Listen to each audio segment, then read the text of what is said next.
Well, but let's face it, there isn't a red pill. If women go red pill, they're spinsters and crazy cat ladies, right? That is not quite true.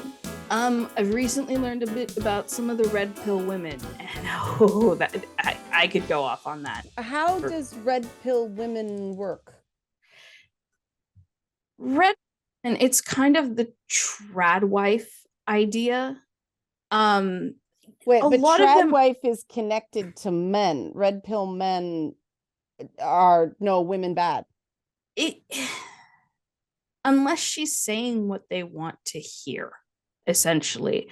And some of them are extremely dumb. There's some who are straight up like, oh no, I have discovered that, my brother understands things better than I do. So sometimes I'll hear something and I'm like, I don't necessarily like that. My brother will come along and he'll explain, oh no, it's like this. And I'm like, and oh gosh, this one woman in particular, she was like, yeah, no, my brother told me not to wear this pair of shoes. And I'm like, I'm sorry. What exactly is your relationship with your brother here? See, that doesn't sound like a red pill woman. That sounds like somebody exploiting a community, a vulnerable community. Well, there's also another who her whole thing is it's like, you know, I I show my older husband respect by submitting to him, and you know, I any woman who says she doesn't submit to her husband is not respecting him. And how can you say you're equal partners? And it's like, you specifically married an older man and you want him to tell you what to do. And it's interesting because she the way she talks about submission, I'm like, that's a fetish. Like the way, Yeah. and like she even went off. She recently did an interview or a discussion with the Authentic Observer, who I've talked about that I love. Mm-hmm, mm-hmm. And they recently had like an hour or something long discussion. And she specifically was like, oh, well, some people like to be tied up and beaten up. And that's just a mental health thing. There's something wrong with them. And I'm like, honey, I know enough about the fetish community to know the way you're talking about submission, that's a fetish, but you lack the self-awareness to see it. Yeah. And like and that's the thing is it's like I think some of the women who do come into that red pill space is it's like they do have a submission fetish, and look, I get it, but it's like at least be self-aware and understand that this is not a 24/7 dynamic. Okay, but also, I mean, submission fetishes, a lot of, high-powered businessmen have a submission fetish because they want it to be safe to not be in control. Oh yeah. And let's face it, that is something that is more socially acceptable for women to make more open than men. It's more acceptable, even though it's the same thing. Again, that idea of I want to be rescued with a woman. We've demonized the damsel in distress, but let's face it, Hollywood keeps pumping out damsel in distress stories that just have a different spin. It's always, to me, WandaVision was a damsel in distress. She was in a tower in her own mind. Yeah, she created the tower, and yeah, she was the witch and the damsel at the same time. But she was a damsel in distress. She was another witch had to drag trauma. her out kicking and screaming. Yeah, she was defined by her helplessness and trauma. And you saw women everywhere going, yes, this is me. And I'm sitting here going, what the fuck? This is wallowing in it. This isn't healing. And like that's even Elizabeth Olsen has been like recently saying in interviews she didn't like what they did in Multiverse of Madness, and I'm like, it's like, what else were you? That was amazing. Yeah, and it's like I see so many people who they do just wallow in shit. And it's like, oh well, I got this diagnosis. So this is who I am. This is what I am. This is how I am. And I'm like, no.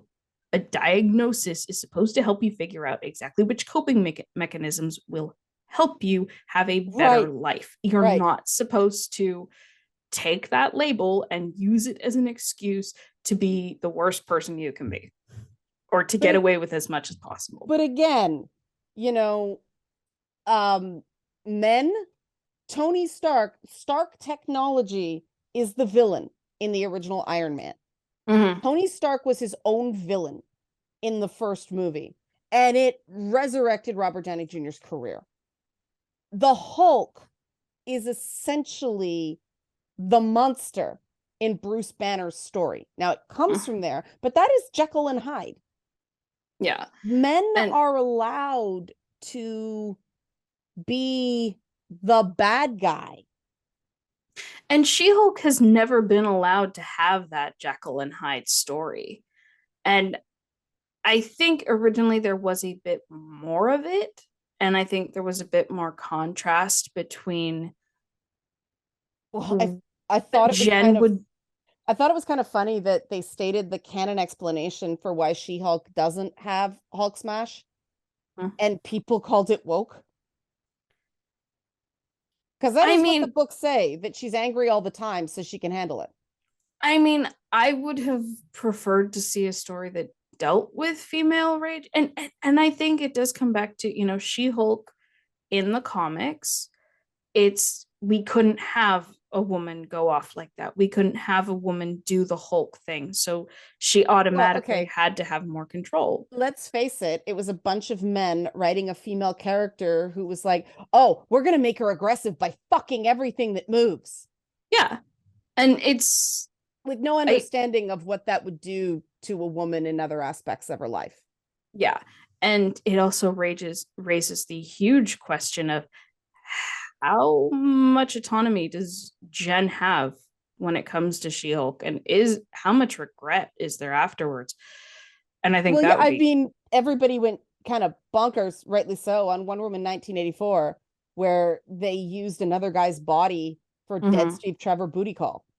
Yeah, Like that's so and then She-Hulk, she's making eyes with him at the end of the movie. right? But She-Hulk is using Jen's form to, and Jen's the one that is going to have to suffer the consequences in her everyday world. And that was what they used to um juxtapose the She-Hulk and Jen.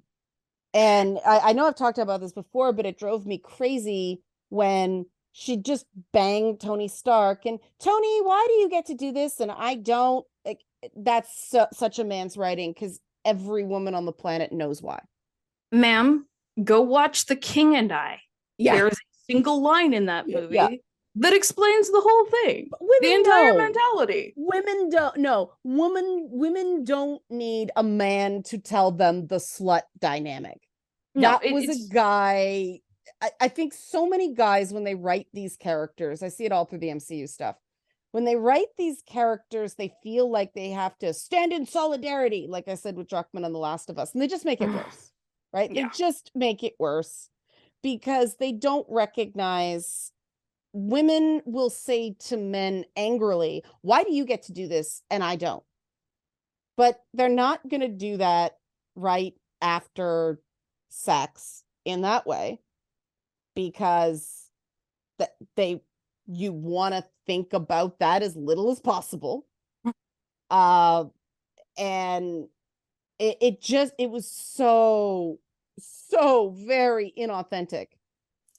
And I think this show could have done a better job of, letting her be aggressive and letting her take the She-Hulk form and do the things she wouldn't do as Jen without going the revenge porn aspect. You still Well, could have we had yeah, we society talked coming down about hard. Yeah. how uh neither of us liked that. and got a great comment from somebody about how another woman disagreed with absolutely everything we said in that conversation and still thoroughly enjoyed it. I thought that was high praise. Like I thought that was really good. And part of it is because, yeah, men go crazy when women disagree about things involving women. And that's something that makes me nuts because men are allowed to disagree with each other and people don't think they're fighting. Mm-hmm. The minute women disagree on something, and I come from a bunch of cultures where people just tend to be loud, but a whole bunch of women disagree on something, and instead of letting people settle it, men tend to jump in and try to fix it. And that's the absolute worst thing you can do because then it's made the conflict bigger. It makes the And shame spiral larger. And what ends up happening, tell me if I'm wrong in your right or wrong in your circles.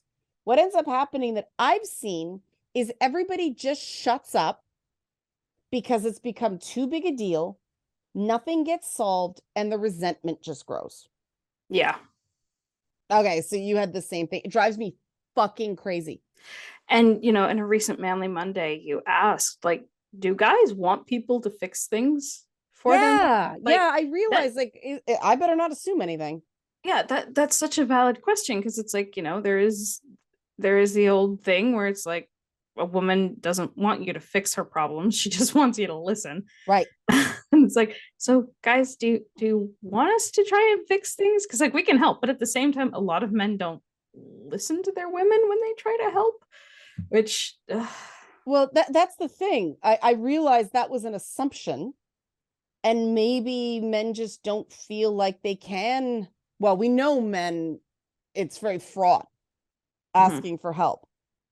So maybe that's part of it. It's just coming out backwards. But I mean, you know song, you've seen it. I'm like, no, this is getting solved today.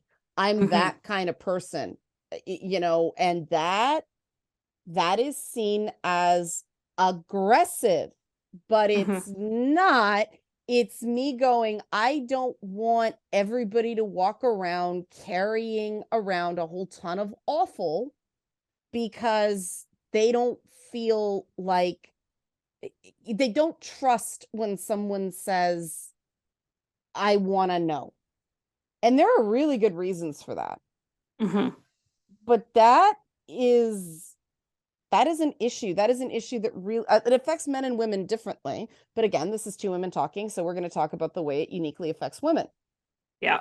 Because I don't think anybody likes that reality. We all understand the reality, however, that open conflict is seen as unfeminine. And I think it's gotten worse. We're actually seeing an uptick in what's called alternative or relational aggression in boys since the zero tolerance policies went into schools, because now Mhm. you can't punch somebody in the face like I did when I was a kid.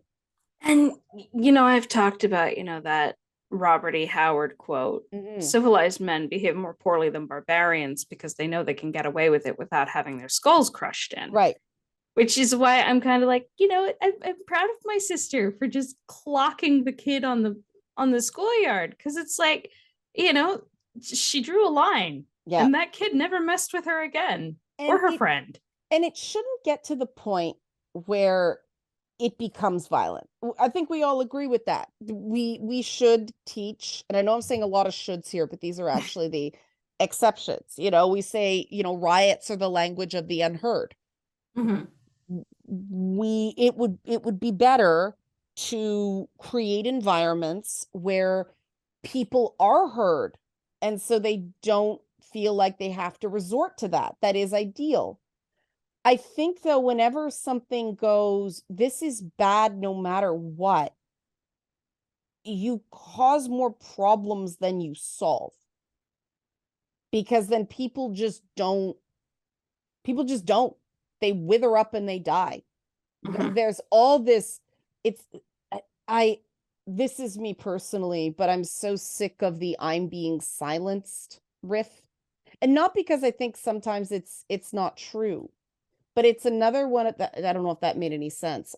It's one of those things where it feels like people commit hyperbole because they won't be listened to if they keep things in bounds. It's like the words are Mhm. violence thing for me.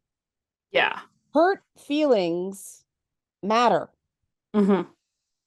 The problem is so often now it's like facts don't care about your feels, or toughen up, or people don't listen when your feelings are hurt, but you claim physical harm and all of a sudden it's zero tolerance. So people, I don't think they're doing it intentionally, but they are ramping up the, what they suffered, and they're not being accurate. I don't want to say not being honest, because again, I don't think it's a deliberate manipulation. I think it's people who are hurting, Hmm. who didn't get heard when they just said my feelings were hurt. Everybody jumped up and took notice when someone said, I was assaulted. And they go, oh, okay, that's how you get attention? Then that's what I'm going to do. Well, I remember, one of the things they used to tell us, sticks and stones may break my bones, but words can never hurt me. Yeah, that's And horseshit. I remember teachers saying that to me when I was Yeah, bullied, and I'm like, I remember specifically, you need to just let it roll off your back like water off a duck. And I'm that's like, such nonsense. yeah, no. And it's like, we wonder why I have trouble expressing myself now, and why I tend to hide things. Well, because that's the thing, right? When you're made to feel shame about your own emotional reactions, and that's not therapy. I say all the time, if I could remove one phrase from the lexicon, it's don't let it bother you. Because by the Mhm. time you say that to somebody, it's already bothering them and you're just shaming them for their emotional reaction. Yeah, and it's so unhealthy because it's then you press it down and you learn to press it down. And oh God, I remember a time in third grade, there was this one kid, we did not get along. And one day we were on a class camping trip, and he was arguing with me on something. Was we were Someone had the brilliant idea to pair us up in a group for a Because scavenger it's hunt. forcing you to make friends. I hate that. And he kept arguing with me like, no, that's not what we're supposed to do. And finally I just exploded, and it's like, you know 8 or 9 year old song, redhead, angry, I hate camping, why was I out in the woods? And Yep, who got in trouble? you did. Me, Yep, because I was the one who drew attention. And yep. so you know what? It meant I got to go sit on the picnic benches with the adults. So I was okay with that because that's where I wanted to be anyway. Hmm. But, But you yeah, know, you speak up, you assert yourself, you get in trouble. That and, that and, happens. and there's no consideration that he had pushed me for years. And it's like, no, I exploded because, I just was taught to repress my feelings because Yeah, I whatever. And it pisses me off to this day. It's like, okay, yes, the adult table was where I wanted to be anyway, but that doesn't make it right. it's funny because when you were talking about Taylor Swift albums and people relating to those, for me it was grunge albums and some of the, 90s hip hop. Mm-hmm. But listen to those songs, and Pearl Jam's 10 album, Pearl Jam's 10, The Downward Spiral, Nirvana at the time. Nirvana isn't holding up the way the other two albums are in terms of Yeah. aging with me, but there was a song called Jeremy on 10, and it was about a kid who was bullied, who just went nuts and bit a teacher. And it was apparently it was such a thing back then that they actually had to bring the kid who played this kid in the video out to show he's alive, he's okay. Like Eddie Vedder was actually, this is Jeremy, he lives, he breathes, like we're good.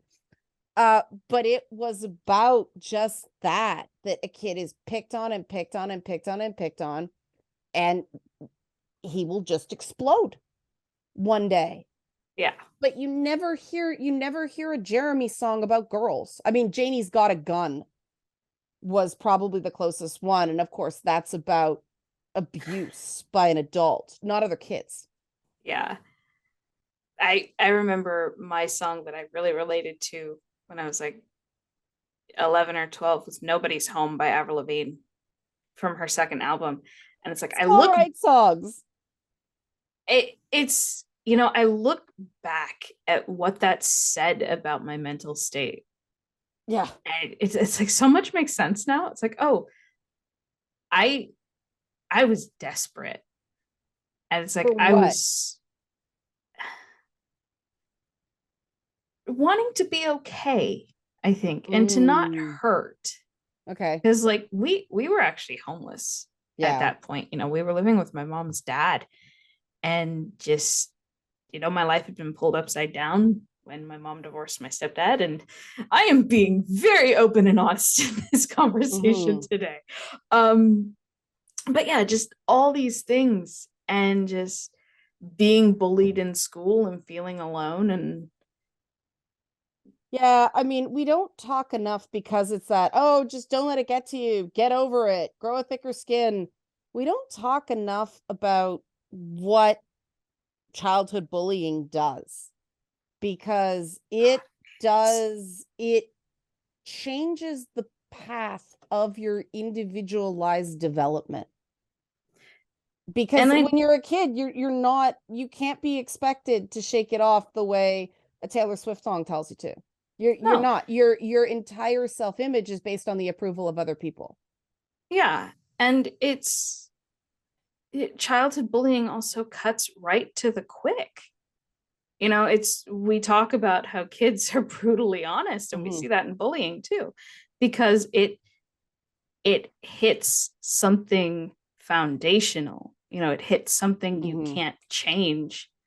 I remember some kid in like middle school telling me my thighs were too thick, and it's like Yeah. it's But still but the thing again, I'm most is that honest? Or is that just him saying something he thinks is gonna hurt? to both. I was self-conscious about it already. There's a Yeah, but that's reason the I wear a thing. lot of full skirts. Well, here's my question. Why did he notice? True.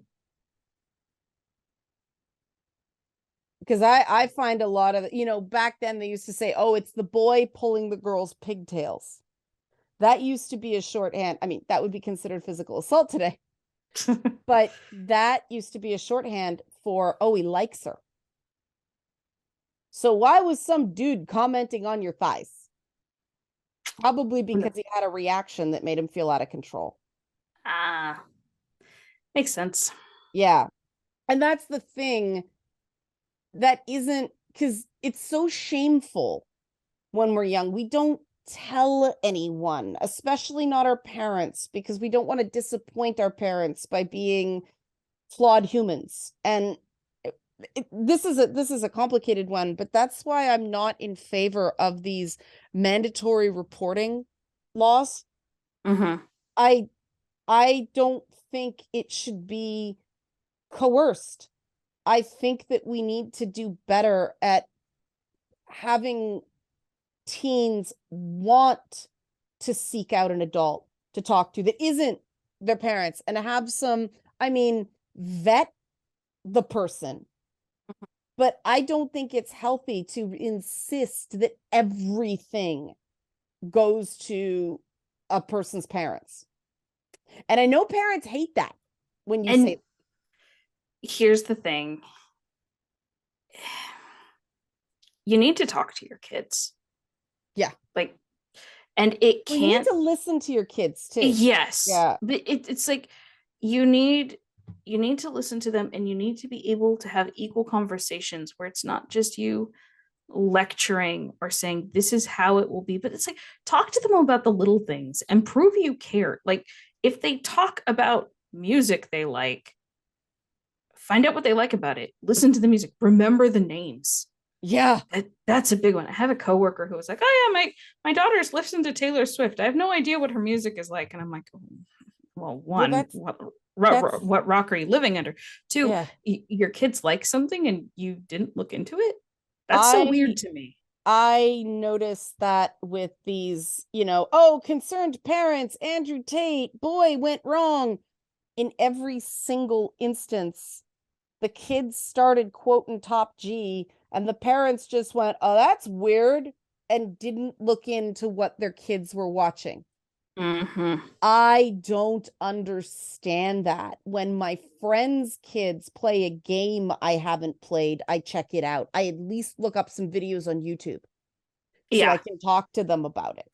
it's like I remember seeing a few posts of people working at GameStop who were like, "So this mom came in to buy this game for her kid, and then when I had to ask for ID, she's like, wait, what do you mean it's rated M?" Yeah. And it's like,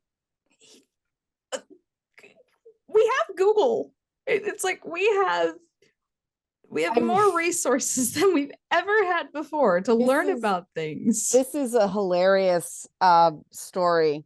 It's dated because this was back when Call of Duty was a World War II game before it became Modern Warfare and then went back to World War II. Mhm. But I was in a game store once. I remember rapidly putting away a Prey copy of Prey. I think it was a PS2. But there was a boy in there with, I don't know if it was his mom, his grandmother, his aunt, whatever, and he was trying to get her to let him play Call of Duty. And the kid looked about 15. Uh-huh. And so she looked at me and involved me in the conversation, assuming I was going to take her side. Oh Well, boy. she chose poorly because I said, it is a T for teen game.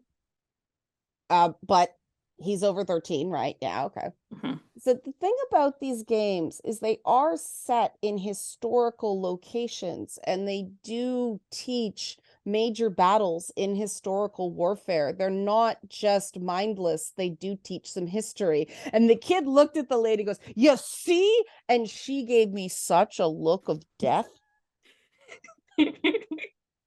But I stand by everything I said, you know? Yeah. I wouldn't say the same thing about Grand Theft Auto, except San Andreas. That game would be called woke nowadays. Yeah. It was police racism. That's what San Andreas was about. Like CJ was a victim of police racism, and I believe his aunt or his mom was too. It's been so long since I played that game. Well, it's my friend sent me a meme recently where this teenager posted online and said, "I sent a picture of myself to my in LA to my dad, and he sent me a picture of his GTA character in the exact same location." That's cool. And I think the caption was like, "This is what the next generation is growing up with." Well, I mean, it's cool when parents get into game. I think one of the greatest things for, struggling men lately has been Henry Cavill being an unashamed gamer. And it cuts both ways because yeah, he looks like Henry Cavill. So guys are like, "Oh, great. Now good-looking guys are in our hobby." The Okay. the fact that he is just so I don't care, I Hey, like look, this when stuff he about started it. building the PC and yeah, I and like actually look, held my breath when he put the CPU in. I know you held your breath because he was Henry Cavill. But I held my breath when he was, because if you bend a single pin, it's toast. well, I mean, for me, it was actually like the beef Wellington he made like the next week. That's right. And like even before that, I'd been like, hey, but it's like I saw, oh wait, he can cook, Yeah. honey. If But I you're mean, having trouble getting a girlfriend, I'm it's here. funny. It's funny because guys have asked, do women actually like men who can cook? I said they like the cooking. You still need a personality, but yes, that is of benefit because it's one indication that it's like you said, there are risks for women. in relationships, and that's a sign you're not expecting her to wait on you hand and foot. You bothered to learn. Mm-hmm. It's like, I think we talked about this way back in an early Two Women Talking. The idea of the couch. The couch. My As husband pointed out in 911, he has a couch now. I think I told you about this. That I a think character so. had no couch and it was a sign of his arrested development. Yeah. Mm-hmm. Yeah. And it's like, you see the Bachelor pad, and there's a lot of pictures that go around social media now Yeah. where it's like, oh, this is a man's perfect apartment, and it's like a lazy boy chair and a gaming setup. And they get defensive when anyone, especially a woman, is like, yeah, no, this for me would be a red flag. And one defense I got once was, well, it probably means, he's not spending money on comforts because he's saving for the future and this and that. And I'm like, if he's living like this, that tells me he doesn't care. And it's like, I'm not saying he needs to be a full interior designer, but it's like, if you don't care enough about these creature comforts to at least set some of it up for yourself, I don't know that you'll appreciate the work I would put in to make a house a home. Well, and you'd constantly be fighting over the cost. Yes. Is the other thing. And what I don't get about men, and this is what I haven't understood. We had Queer Eye for the straight guy, but why Mhm. did we not ever have, female attracted women giving men dating advice? Because there are things that Because women aren't allowed to tell women what to do. I have conversations. No, but why aren't lesbians helping guys get women? Because women are drawn from a much smaller pool. I think there But like, I think there is some animosity that I've seen from a lot of lesbians and their okay, you're right. You're right. You're right. disdain for men. But I tell this joke because when men get jumpy about the red flags, this is part of the whole She-Hulk reaction. Yeah. Their bad reaction to saying that's a red flag is another red flag. Yep. Because what's the biggest thing women look for in a prospective straight partner? Are you Bruce Banner before he integrates, or are you the Hulk waiting to happen? That is every woman's worst nightmare, that you find out too late that a guy has an anger problem. Yeah. And when you can't handle that's a red flag, you're telling on yourself. And of course, that'll get guys upset too, which is another red flag. Do you want to keep going? I can go all night, right? And they do not like it when I say that. And here's the thing, a big part of it is self-awareness is such a big deal. It's intense emotional repression. Like I sympathize. I feel for guys because a lot of times it wasn't that I couldn't admit I was angry. I didn't know I was angry. It was like, no, this isn't what anger looks like, which sounds stupid, but we're so skewed by media representations of things. It's like, well, I'm not throwing things and breaking things. And anger was seen as a bad thing. And see, that's why we did that Two Women Talking about feminine rage. We got a comment that was like, oh, well, men and women experience rage. And it's like, okay, but there's the difference when a man is angry, a man who's really angry and like dangerous angry, he'll start punching holes in the wall. He'll start doing this and that too. Not gonna lie. Yeah. Well, yeah.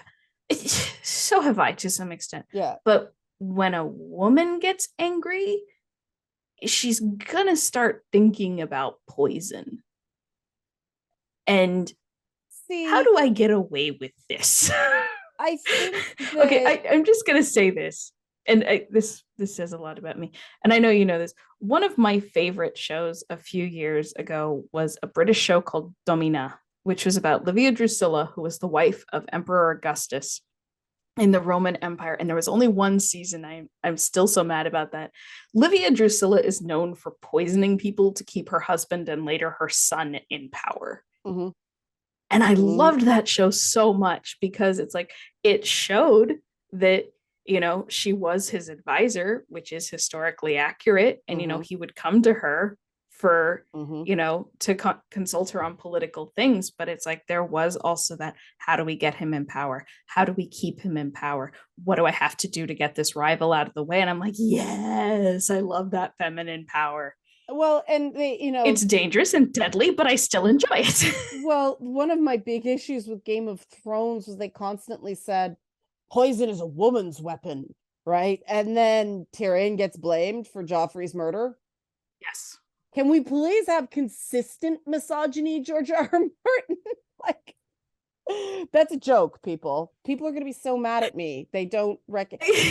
What I was going to say about women and anger in this thing is people call me scary because I lean more to the sort of the man side of the dichotomy. But women who are more feminine, when y'all get angry, it immediately goes to, oh, she's crazy. No, she's not crazy. She's angry. Check yourself. That drives me nuts because they try to do that with me on social media. And again, they chose poorly because they don't get typical female anger with me. I don't start thinking about how I'm going to poison them. I start thinking, all right, we're going to go. We're going to do this now. So many people on social media expect me to back down because my profile picture is, the It's Not Therapy promo shots from way too many years ago. I need to get new ones. And so they assume things and then they get me and they don't know how to deal. And it's always either, when Mary Jess and I are having, having fun at someone's expense because they tried, they always go to, you're crazy, you're a groomer, or you want to sleep with him. And it's like, I mean, Mary Jess is hot, no joke, but he's gay. We joke we're the Lutece twins. We don't have that kind of relationship. This Mary Jess husband is also quite hot, right? But the fact that they go there as an insult when I really don't, they do that with guys too. And I think it's funny that guys, and these are conservative guys, right? They peg me as the white knight. They give me the same insult they give to a guy, but there's a charge to it. There's this, how dare you kind of thing. It's because you're stepping out of what they see to be your place. Exactly. And it's weird because I was like, dude, I didn't go there. You went there. You went in the gutter with that. So follow up. Let's keep going. Because I said, did you just accuse me of wanting to sleep with my gay friend? And you're accusing us of grooming kids? You're the one that sexualized an intellectual disagreement. And that sets them off because I think that on some level they know I'm right. They know, because these guys have been in the same churches that you have, right? They know that's not how they're supposed to be behaving. And I think that part of the MAGA thing, I don't know if that's the right term. I don't like using alt-right because I think so many things get lumped into alt-right. Like, I don't consider Jordan Peterson alt-right. He's traditional. He's grotesquely traditional. He's not this new wave. No. So, okay, I'm glad we agree on that because you know more about this than I do. A bit. But we get, because you grew up in these communities. I didn't. Yeah. And but they know they're not supposed to be behaving that way. the fact that they do it anyway is very interesting to me, because then I'll call them on it not being very Christian, and they say, I never said I was a good Christian. And that That stops. What is that about? it's I feel like there was a movie or some trend where it was like, I'm this, but that doesn't mean I'm good at it. Or It just seems like people who have given up. Because it's I know I had to hit the point where I realized I'm shitty at this whole woman thing. And like this was before the whole idea of non-binary or transgender or gender empathetic. We didn't know these terms. yeah. All we knew is there was some prostitute in a 70s cop show that they called words we can't use anymore. That was the only depiction of trans people. Okay, so I want to say this really quick. People criticize uh procedurals and stuff in the 2000s for like, why is it always the sex worker? Okay, so in the 70s and 80s we saw the rise of the American serial killer, Mm-hmm. and it Yeah. was a big deal, and part of it may have been just because we were starting to have a larger news cycle and we could get news across the country faster, so the news spread, so we Mm-hmm. became more aware of things. Problem is, as we became more aware of things, people were being more careful, so the only people these serial killers could really get to Yeah. was sex workers. So in the 90s, we saw this huge rise in the fact that the people who were being murdered were sex workers. So it's like you can say, oh, these procedural shows were being biased, but at the same time, that's what the crime statistics were. Okay, and let's face it, they had to create sympathetic victims, Mm-hmm. but they also wanted the sex that would get Mm-hmm. over the censors. And so they use sexualized violence as a way to keep the woman on the receiving end of it sympathetic and proper while still showing it. And it became a real problem because we're still fighting over whether Mm-hmm. rape is about sex or it's about violence. I come down on the it's about violence and control. Yeah. But you know, we still have the Jean Carroll Trump thing. She's not my type. Of course, then her lawyer showed a picture of her, showed him a picture of her, and he confused her for his second wife. Oops, right? So there went that. But it really is, and I guess this is sort of a way to close. If you took one thing away from this talk that, as usual, went all over the place, it is that I think putting people in broad categories, do so at your own peril, especially when it comes to people's struggles. You know, just because somebody doesn't have a hair out of place and has perfect makeup and great hair and all that stuff doesn't mean they're not struggling. It doesn't mean that kindness wouldn't be appreciated. And you guys might know from hearing my stories, I am something of an asshole. I am a lot of an asshole. It takes a lot to get used to that. I actively practice kindness because one thing I've learned is everybody's going through something. You know, I dogged on Donald Trump and this, he's clearly like, he clearly had a miserable childhood. Like, happy people don't do that stuff. Mm-hmm. I can acknowledge that, still go, well, he does terrible things with it. That's not okay. I don't have to remove his humanity. Mm-hmm. And I would like to see people stop removing the humanity of girly girls. Right now, women like me, kind of, well, at least in media, are seen as correct. Mm-hmm. That was not the case when I was growing up. It was the Disney princess boom. Women like me, or whatever I am, were invisible. I know what that felt like. I don't want more traditionally feminine women and girls to be going through that now. And Song, it sounds like from your experiences, you are. And You're feeling like you don't have a place. I mean, even look at what the modern Disney princesses are. We have, I mean, even Tiana a bit. I remember being 18 when that movie came out and being frustrated because it's like, I don't want to work hard. I relate That's to her a bit more interesting. now. But Right. Oh, interesting. but now we look at, we've got Moana, we've even got Anna, and I'm forgetting. Does Moana count as a princess? Because I know Lilo doesn't, and that's why we don't get a lot of Lilo stuff. Moana is still considered a Okay. part of the lineup.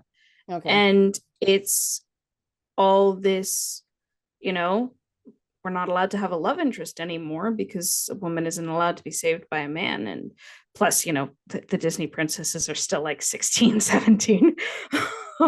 That's interesting because when there's a love interest in a female-led thing, it's seen as saving her. When there's a love interest in a male-led thing, it's seen as either redeeming or affirming him. And it's these girls who are going on adventures and who are being very tomboyish, and I'm like, okay, but and people But will say, still oh well, not you though, have the right? original princess.